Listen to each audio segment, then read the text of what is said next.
গাজায় আগ্রাসন বন্ধে জরুরি ভিত্তিতে ইসরায়েলি প্রধানমন্ত্রী নেতানিয়াহু, প্রতিরক্ষামন্ত্রী গ্যালান্ট এবং হামাস নেতাদের বিরুদ্ধে গ্রেপ্তারি পরোয়ানা জারির আহ্বান জানিয়েছেন আইসিসির চিফ প্রসিকিউটর।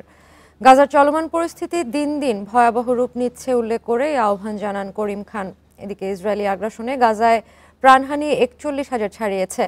খান ইউনিস ও নুসেরাত শরণার্থী শিবিরে বিমান হামলায় প্রাণ গেছে ১৩ জনের। এছাড়া গাজার দক্ষিণাঞ্চলে হামলা জোরদার করেছে ইসরায়েল।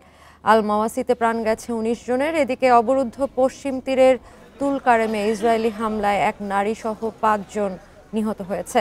নিহতরা ফিলিস্তিনের রেড ক্রিসেন্ট সোসাইটির কর্মী ছিলেন। আন্তর্জাতিক সম্প্রদায় পদক্ষেপ না নিলে পশ্চিম তীর নতুন গাজায় পরিণত হবে বলে জানিয়েছেন ইউরোপিয়ান ইউনিয়নের পররাষ্ট্রনীতি প্রধান জোসেফ বোরেল।